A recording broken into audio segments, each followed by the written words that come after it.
I was never a believer in the paranormal. Skepticism was my comfort zone. That changed the moment I stepped into the clearing. It was my last day in Cluj-Napoca, and some locals dared me to explore Hoia Baciu Forest alone. I thought it would be a joke. A few creepy trees, maybe some fog. What I found instead was wrong. There's this clearing, perfectly circular, no undergrowth, no animals, no life, not even insects. Locals say nothing grows there. They're right. I entered it with a shrug and a smirk. For a moment, all was quiet. Then I noticed my watch was stuck at 3:07 p.m. No seconds ticked. The trees outside the clearing seemed farther away than before. I stepped back toward the edge, and something shifted. The light changed. The air got denser, pressing in like water. I looked up. The sky was still, not overcast, just frozen, like a paused video frame. That's when I saw movement on the opposite side of the circle.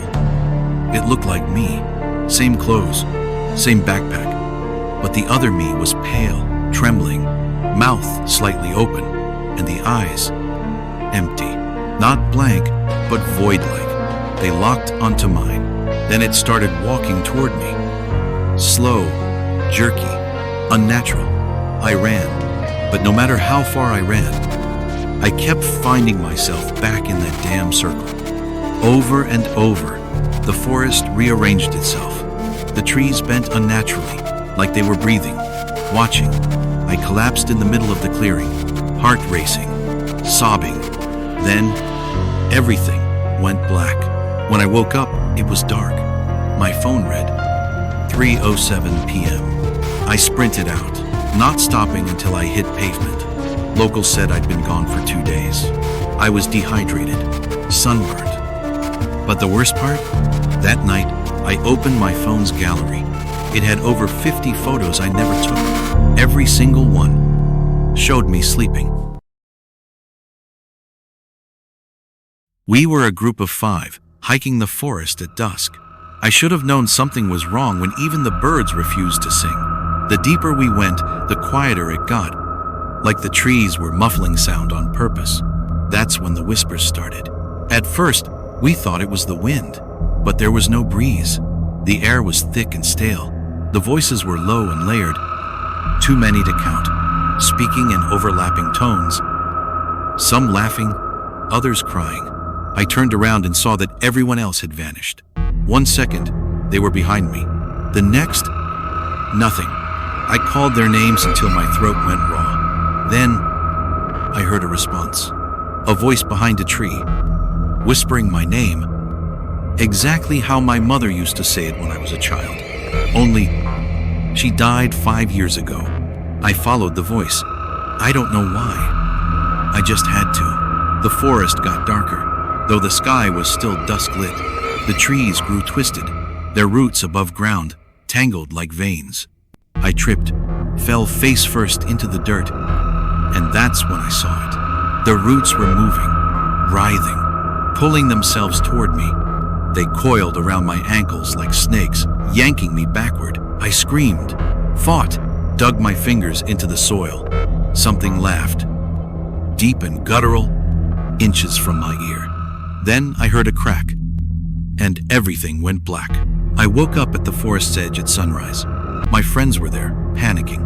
They said I'd been gone for 6 hours. They thought I'd gotten lost. But when I rolled up my jeans, my calves were covered in deep, symmetrical cuts, shaped exactly like human fingerprints. It wasn't supposed to be a horror trip. I came to Romania to photograph landscapes, beauty, history, culture, not to see that face. I entered Hoia Baciu before dawn, hoping to catch the sunrise through the mist. The forest was eerie, yes, but quiet. Then, as I set up my tripod, a thick white fog rolled in, fast and heavy, swallowing the trees. I could barely see a foot in front of me. That's when I noticed someone standing just ahead. A silhouette. A man, maybe. His shoulders jerked with unnatural rhythm. I called out, thinking he was lost. I took a step forward, and my foot sank into something soft. I looked down. The forest floor had turned to black sludge, thick and cold like coagulated blood. Suddenly, the figure snapped into motion, its head twisting 180 degrees. What I saw wasn't a face. It was skin stretched too tight over bone, hollow eye sockets, a mouth open too wide, as if perpetually screaming, and it was crawling toward me. Not walking, crawling, with broken limbs, each joint bending wrong. I turned to run, but the fog shifted with me. It followed, clung to me like wet silk. I fell. My camera smashed. The thing was almost on top of me when I heard something overhead, a buzzing like static. Then, nothing. I blinked. The fog was gone. The forest was back. No creature, no sludge. But when I looked at my broken camera, the last photo it took wasn't of the forest. It was of me, sleeping in my tent. Only I hadn't set up camp yet. Every haunting has a witness. You've just become one. Subscribe and never be alone again.